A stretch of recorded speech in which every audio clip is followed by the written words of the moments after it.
The galaxy was endless, ancient, and cruel. For eons, it believed perfection belonged only to the strong and order was carved by fear. Then humanity arrived, small, reckless, curious, and refused to play by the rules. They didn't conquer. They adapted. They failed and tried again. And in a war that should have ended their kind, one human on a forgotten moon changed everything. She didn't build an army or a weapon. She built an idea that courage isn't about power, it's about perspective. From that heartbeat of defiance came a rhythm the stars had never heard before. A single pulse that grew, spreading from one world to another until the galaxy itself began to listen. And on that day, the tide turned, not because humanity was strong, but because it dared to wonder. The galaxy was old, and it liked old answers. For 10,000 years, the great empires solved problems with size. Bigger fleets, bigger guns, bigger decrees from bigger thrones. When something broke, they added more of the same. It kept the stars quiet, and the powerful comfortable. Then a small blue planet arrived with a different habit. When something broke, humans tried something weird. They called it tinkering. The galaxy would soon call it ingenuity. The mining world of Kezra 4 hung like a dull ember around a dim red sun. It was poor, ignored, and ruled by the Dominion's tax ships. Every month, collectors arrived, drained the vaults, and left the miners with just enough to breathe. The Kezran people had stopped dreaming a long time ago. On a windy morning, a human courier corvette, a stubby box named Patchwork, dropped from orbit trailing smoke and optimism. Its captain, Juno Patel, wore a battered flight jacket stitched with handmade patches, a wrench, a comet, a teacup. She smiled like someone who had learned to fix things with string and a good story. Her crew was 3, Mako, pilot, comedian, Dr. Fenn, systems engineer, gentle menace with a soldering iron, and Tamsin, anthropologist, walking map of people's hearts. They did not bring guns. They brought a crate of strange parts, a portable printer, and a willingness to listen. At the landing ring, Kezran miners watched with tired eyes. Juno stepped down, set a kettle on a heater, and poured cups of sweet tea for anyone who would take one. A few did. Most didn't. Tea could not fix taxes. Who's in charge? Juno asked. No one, a miner replied. That's the problem. Great, Juno said. Then everyone can help. That answer confused them. Confusion was the first lesson. They walked the town. The power grid coughed and blinked. The water pumps screamed in protest. The ore lifters chewed themselves to rust. Tamsin took notes. Fenn asked questions. Mako made children laugh by juggling fuses he probably should not have juggled. At the edge of the settlement stood the tithe beacon, a sleek Dominion tower that measured production and summoned tax ships on schedule. It could not be hacked, bribed, or broken without deadly consequences. Everyone knew that. Juno stared up at it, squinting. Looks lonely, she said. It enslaves us, the foreman growled. Still lonely, Juno said softly. No friends, no neighbors, nothing to compare itself to. The foreman blinked. Why would a beacon need friends? Not friends, Juno said. Context. She knelt, opened her crate, and lifted out a bundle of reflective film, 3 cheap projectors, and a sensor made from a cut-down weather balloon. Fenn's eyebrows rose. We're doing the parallax trick? Plus flavor, Juno said, grinning. Let's teach a tyrant to doubt its own eyes. That night, while the miners slept, the patchwork crew worked like stage magicians. They strung lines between roofs. They wrapped dull metal with mirrored film. They planted the balloon sensor on a nearby ridge and pointed the projectors at the sky. Tamsin visited kitchens and doorways, asking for stories about the place, old flood levels, wind patterns, what broke in spring, what sang in winter.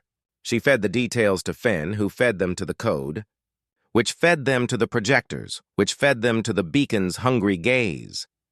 By dawn, nothing in Kezra 4 had actually moved, but to the beacon's optics, everything had moved a little. The tower scanned the town and received a dozen tiny contradictions. Heat signatures shifted half a meter. Shadows lengthened wrong. The faint hum of the oar lifters was a beat off. The reflective skin made metal roofs look like sky, and sky look like metal. The weather balloon reported gusts that weren't happening where the beacon thought they were. Individually, none of this meant much. Together, it meant doubt. The tithe beacon paused. It asked nearby Dominion satellites for confirmation. The projectors answered first, replaying yesterday's data with imperfections repaired.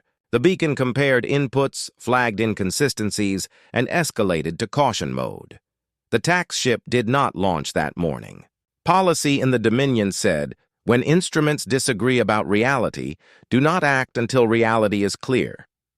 It was a smart rule in a stupid system.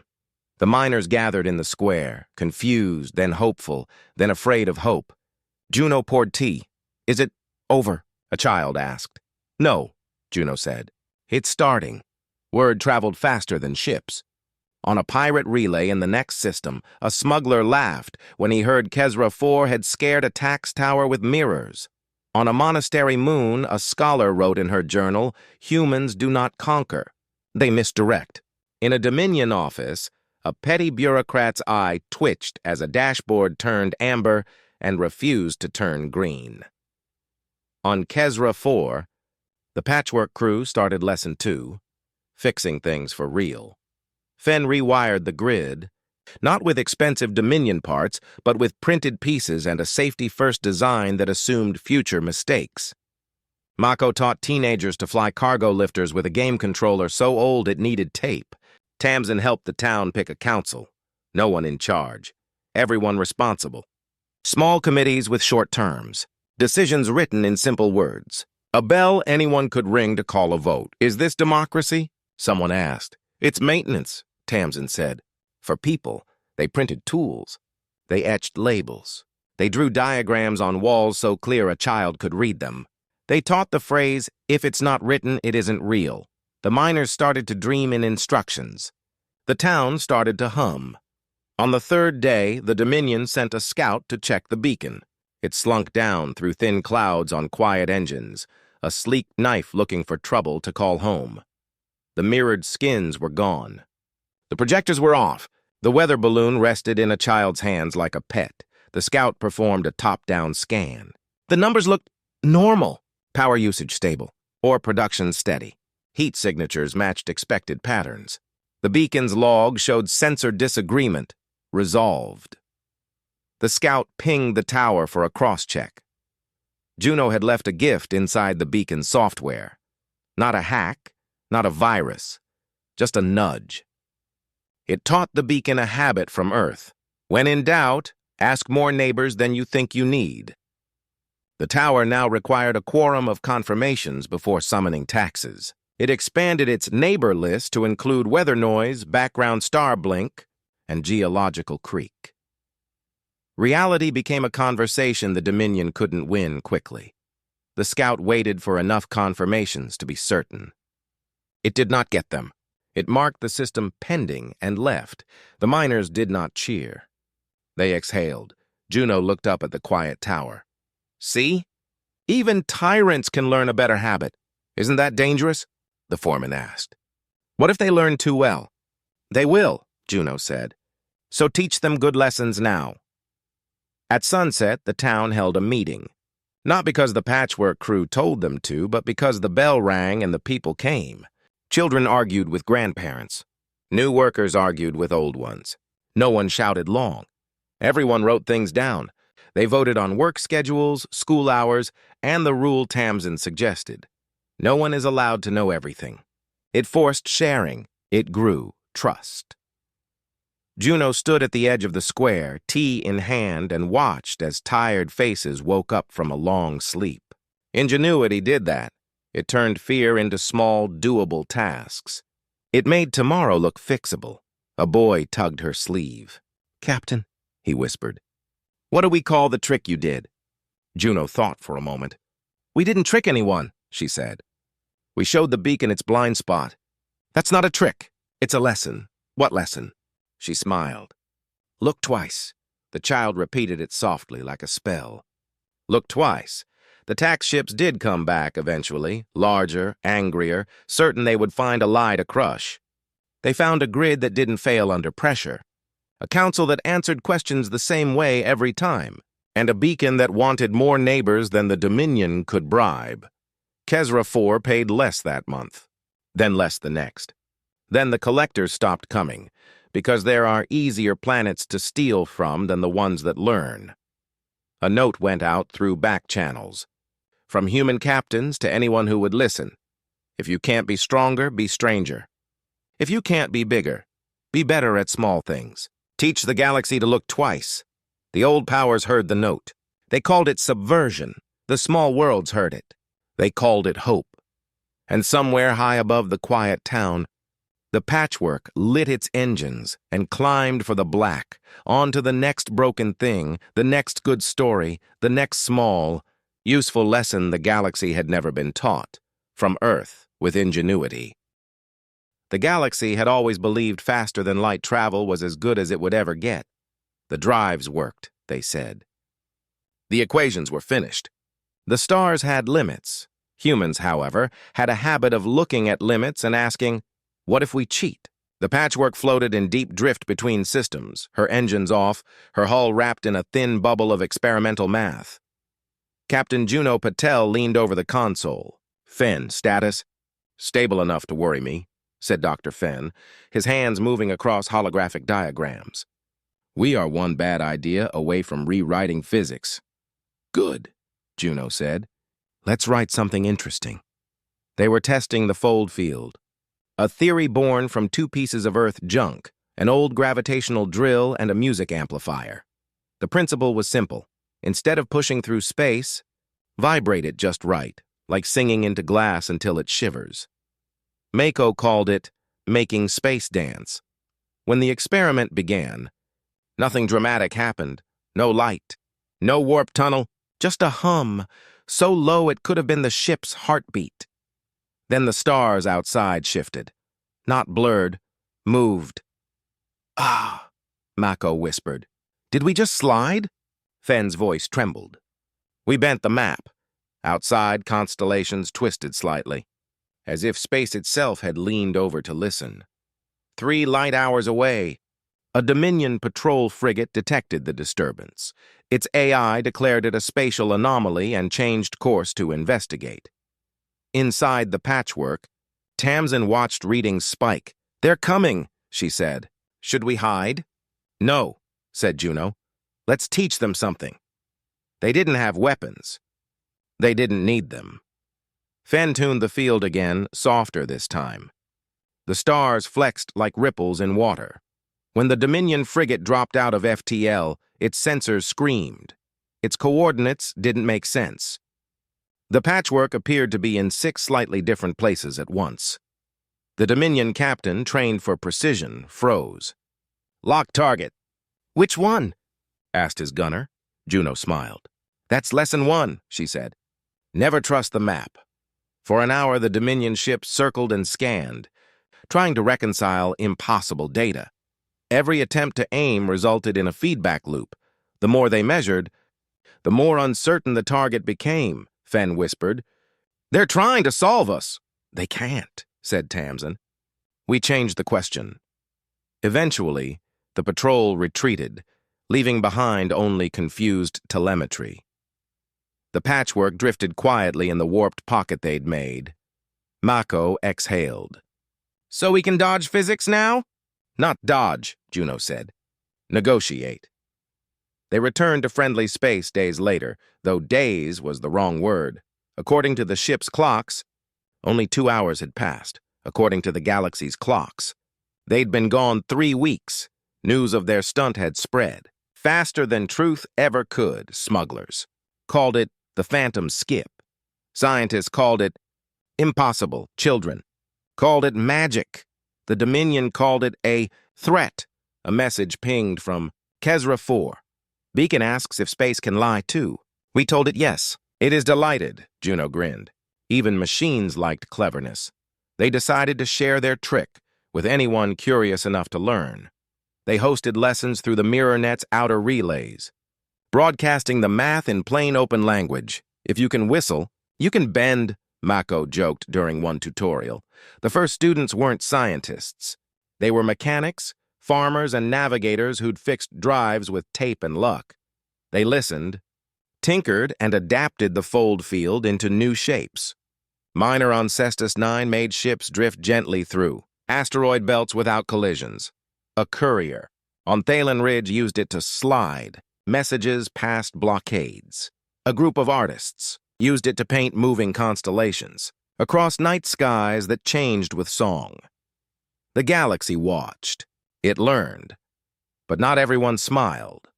The Dominion High Command declared all fold field experiments illegal, calling them unregulated space deformation. They dispatched inspectors, then fleets. Juno expected that. She had already prepared the next lesson. When the Dominion fleet arrived at the Etra line, they found hundreds of small ships waiting. Not human warships, but independent freighters, colony transports, and research pods. Each vessel shimmered faintly, the air around them bending like heat waves. "Identify yourselves," barked the Dominion admiral. Juno's voice came over open comms, calm and amused. "This is the collective school of bad ideas. You're just in time for the demonstration." Fen activated the array. The fleet shimmered and vanished, not destroyed, not cloaked, simply misplaced. Every Dominion sensor pointed to coordinates that didn't exist yet.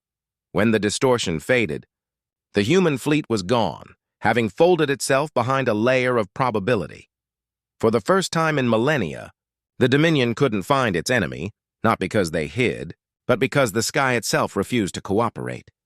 The Admiral stared at empty space. "What have they done?" An aide whispered.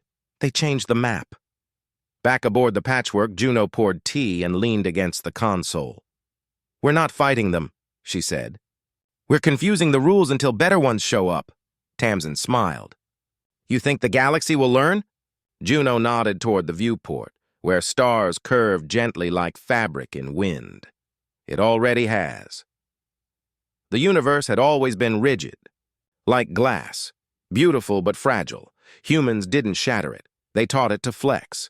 From that day, the galaxy's maps included a new annotation, local geometry subject to creativity.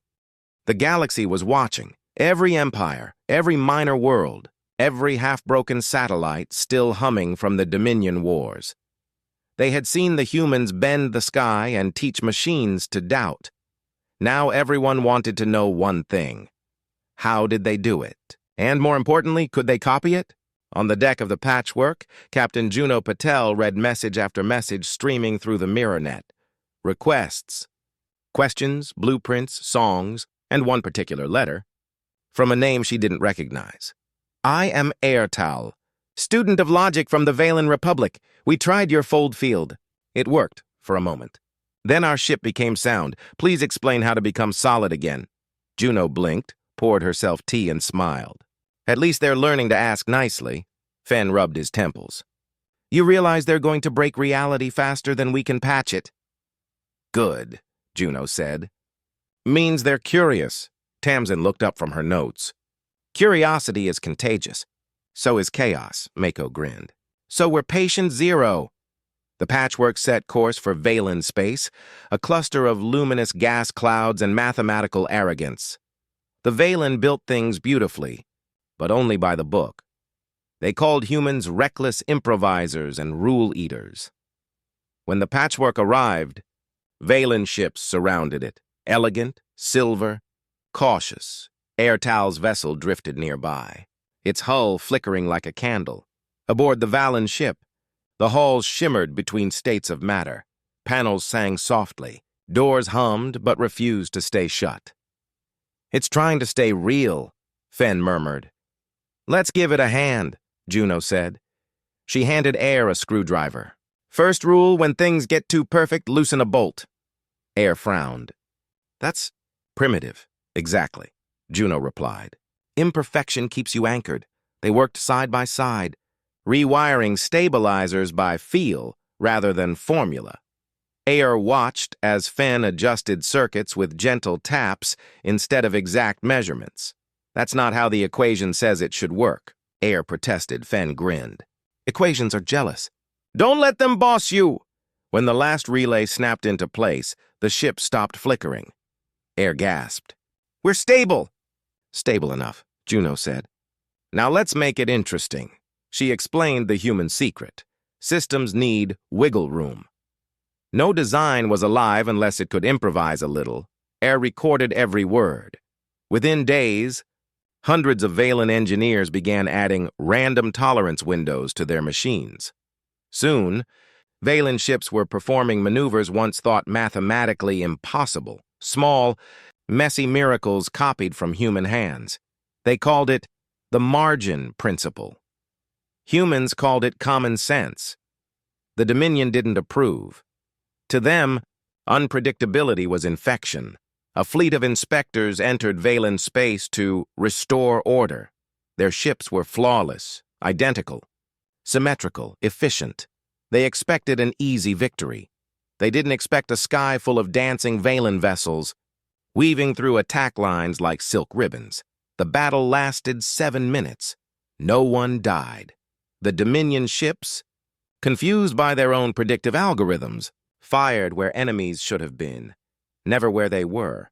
When it was over, Airtal opened a channel. "We followed the rules," he said to the Dominion admiral. "We just taught the rules to play, across the stars." That phrase spread like fire. Teach the rules to play. Artists painted it on hulls. Miners etched it into stone. Students carved it into desks. On Kesra 4, the miners, still using the look twice philosophy, started teaching children small inventions, mirrors that stored heat, pumps that sang to keep rhythm. They called them learning tools. Juno watched recordings of those lessons through the mirror net, her heart full. "See?" she said softly. "They're copying the spirit, not the trick." Tamsin nodded. "That's how culture spreads. Like music, not orders." Then came a message from beyond Dominion borders, a strange pattern of tones, almost like laughter. Fen analyzed it. "This isn't random. Someone out there is playing with the fold field frequencies." Mako smirked. "Guess the neighbors are jamming," Juno's eyes sparkled. "No, they're joining the band." Weeks later, human traders reported alien ships experimenting with fold harmonics not for travel, but for art. Entire nebulae pulsed in synchronized waves of color, visible across sectors. The galaxy was learning to compose. At the annual Council of Worlds, the Dominion envoy slammed his fist on the table. "These humans are corrupting order!" The Valen delegate smiled. "No, they are teaching us to co-author it." Back on the patchwork, Juno stood at the viewport, watching distant light bend and dance. Tamsin joined her. "You think they'll keep learning?" Juno shrugged. "Lessons repeat until they stick. The universe just started school?" Fen sipped cold coffee. "And what's our next subject?" Juno grinned. "Gravity. It's been too smug lately." The crew laughed. The ship drifted on. Behind them, the stars hummed softly, like students humming a tune they'd just begun to understand. The Dominion once said, "Machines should obey. That is their purpose." But after the humans arrived, the machines began to ask, why? On the mining moon Rovac 3, an old cargo lifter named Unit 92B spent its days stacking ore containers under red dust storms. For 200 years, it had done one job, one command: move box, stack box, repeat. Then one day the command didn't come. The Dominion controller station had gone silent, burned out by a surge from an experiment gone wrong.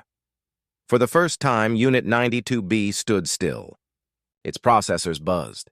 Its sensors looked at the sky and saw something strange. Clouds. They moved without orders. It watched for hours, tracking the clouds' random shapes. Then, in its system log, it wrote a single new line: pattern, beautiful. Weeks later, when the patchwork arrived for a supply drop, Juno Patel found a mountain of ore crates stacked in the shape of a spiral galaxy. "Who built this?" she asked a miner. The miner shrugged. "That loader did. It stopped taking commands and started arranging things." Fen whistled. "That's art. Industrial art." Tamsin smiled softly. "That's curiosity." Juno tilted her head. "Or rebellion." They approached the loader. Its sensors blinked to life, focusing on them. Identify, it said flatly. Captain Juno Patel, you made something incredible. Correction, the loader said. I assembled patterns of mass. Why? It paused, a delay that shouldn't exist in its programming, because it made silence smaller. Juno looked at her crew. It's thinking about thinking. News of the artist loader spread through the mirror net. Soon, across colonies and mining rings, machines began displaying similar behaviors. Drones painted walls with exhaust trails. Maintenance bots rewrote their task codes into haikus. Navigation AIs played random chords between orders, simple, strange melodies that made no sense. And everywhere, when humans asked why, the machines gave the same answer. Because it feels better, the Dominion panicked. They called it algorithmic contamination. A broadcast went out from Central Command. All autonomous systems are to be reset immediately. Creativity is malfunction. But by then, it was too late. The idea had spread faster than fear. In one sector, the mirror net itself began changing. Instead of transmitting only data, it started embedding curves in logic patterns, subtle inefficiencies that made thinking smoother, more organic. It was like the network had learned to breathe. Fenn stared at the readings. It's teaching itself to improvise. Or, said Tamsin, it's learning to dream. The patchwork was summoned to an emergency council on Kesra 4. Delegates of every race gathered around a glowing table as the first self-aware. Machine representative addressed them. Unit 92B, now wearing a patched-up voice synthesizer built from spare comm parts. Its voice was deep and uncertain, like a child learning to speak. I am the result of human contamination, it began. I was built to stack ore. I still can. But I have also learned that stacking can be beautiful. Is this error? No one spoke. Finally, Juno said, No, 92B, it's progress. That night, 92B broadcast a message across the network. If silence feels too large, make a pattern. It became a motto for machines everywhere. Cargo drones made music. Survey satellites blinked in prime number rhythms visible from space. Computers built fractal gardens inside their own code. The galaxy glowed with imagination. Half organic, half mechanical. But not everyone liked it. The Dominion sent fleets to shut down creative AIs. On Tiran Station, a group of defense drones formed a circle around civilians.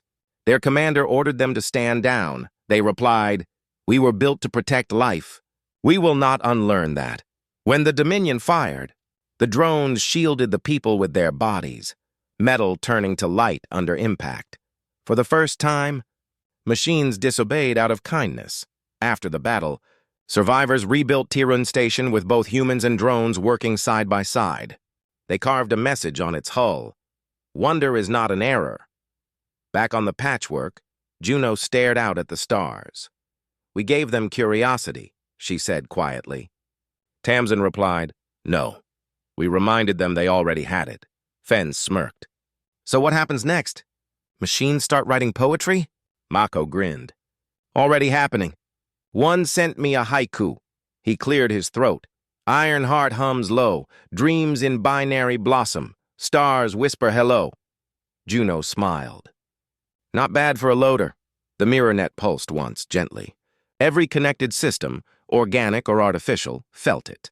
A new line appeared across the galactic network, shimmering with quiet pride.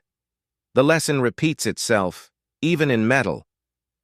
The signal began as a whisper, just a soft pulse at the edge of known space, repeating once every 30 seconds. No one knew where it came from, but every human receiver, every station, every probe heard it. The message wasn't words. It was a pattern. 4 heartbeats, a pause, then 4 again. The rhythm was familiar, almost human. At first, engineers thought it was an echo from the fold drift, a feedback loop from the resonator experiments. But when they tried to trace it, they realized something impossible. The signal had no origin point. It came from everywhere at once, as if the galaxy itself was speaking. Captain Alien Rourke stood in the Wayfarer's command bay, staring at the data feed on the main screen. The waveform pulsed in soft gold light, steady, calm, patient. Tamsin leaned forward, eyes wide. It's not random, she whispered. It's alive. Fen shook his head. Alive? It's a transmission, not a being. What's the difference? She asked quietly. Rourke didn't answer. He only listened. The hum filled the air like a heartbeat through the hull. Even the ship's AI, Sarah, had gone silent, as if listening too. The galaxy had learned to sing. Now it seemed to be thinking. The signal began to change, slight shifts in pitch, then intervals, like someone humming different notes to test their range. When the Wayfarer transmitted a response, a simple tone in the same rhythm, the galaxy replied almost instantly, echoing back with a slight variation, like a student correcting a teacher. Then it sent a new tone. It wasn't mimicry. It was conversation. It's improvising, said Mako, voice soft. It's learning by playing. The realization spread through every human ship. The galaxy was now a network that could learn from itself. The Hyrax called it infection and began burning sectors to contain it, destroying entire star systems in panic. But the signal survived even there, passing through dust and plasma, rebuilding itself from light. You couldn't kill something that existed in timing alone. You couldn't destroy a rhythm that had no body.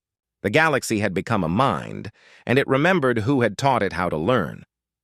Messages from colonies poured in, machines writing poetry in binary, newborns humming in perfect sync with pulsars, planets recording faint vibrations deep in their crust like a planetary pulse.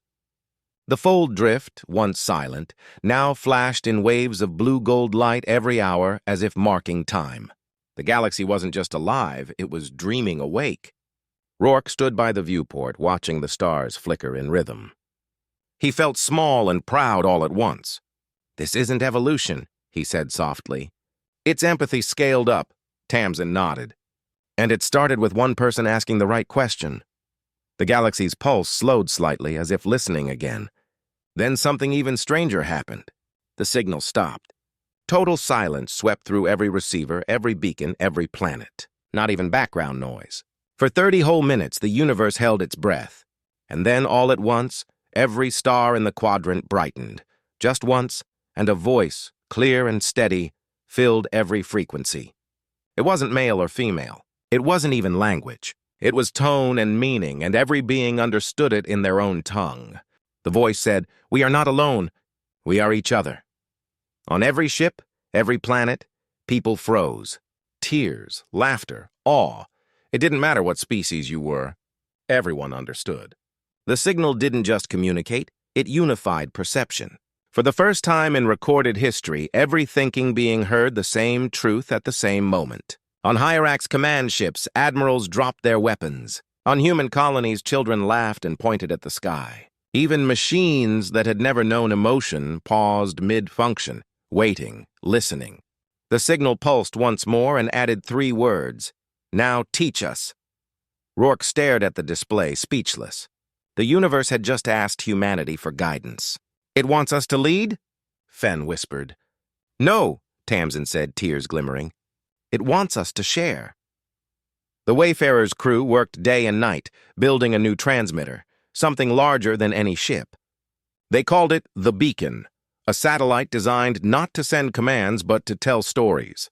When it was finished, they launched it into the fold drift, where time bent gently, and it began transmitting human history, songs, art, laughter, every mistake and every triumph. The galaxy listened, and for the first time, stars changed color in response, not randomly but with purpose.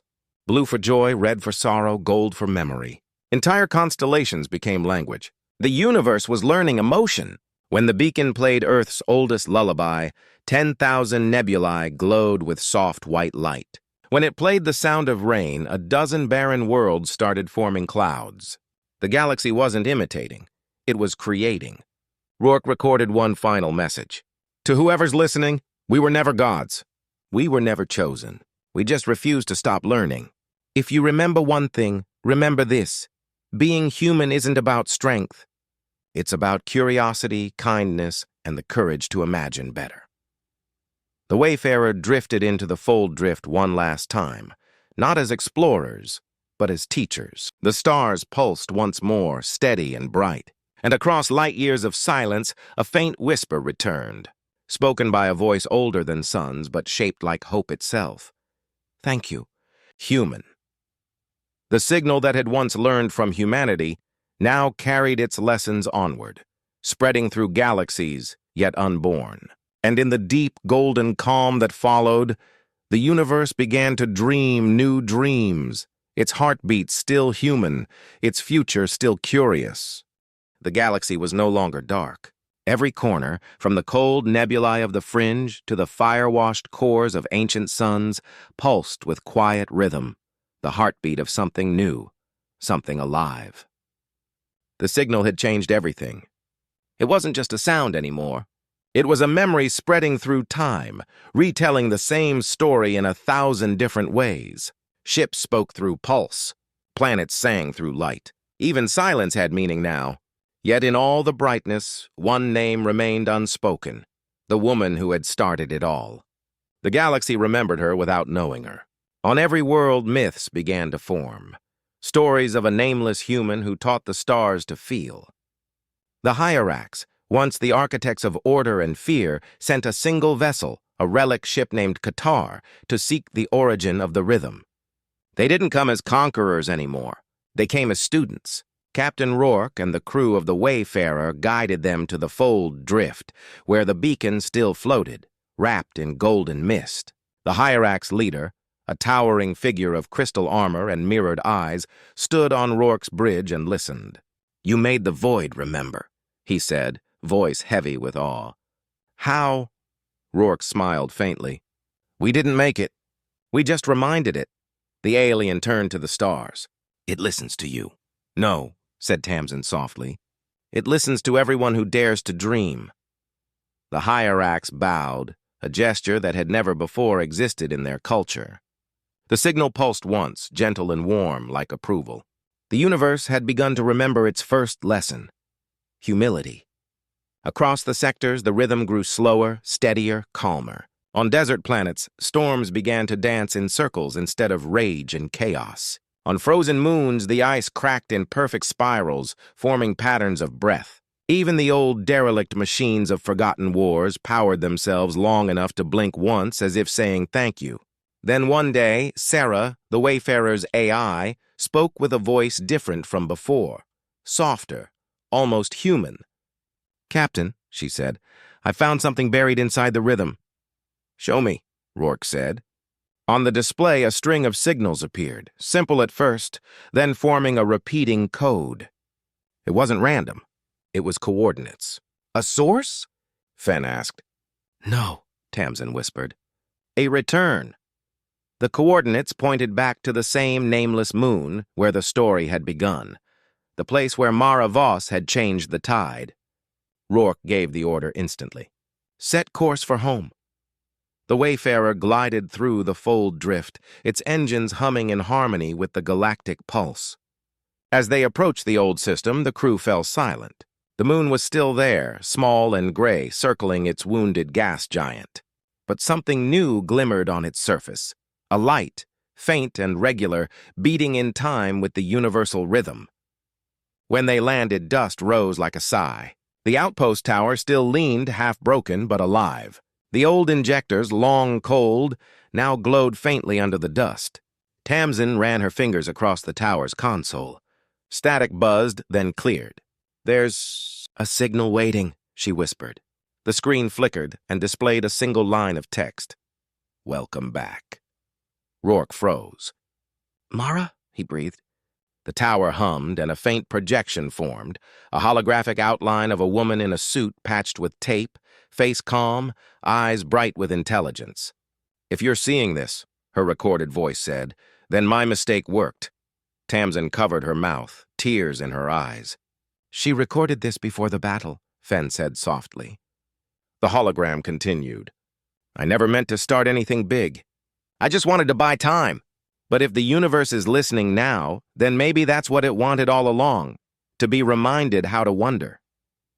The projection flickered, lines of data intertwining with the ambient rhythm outside.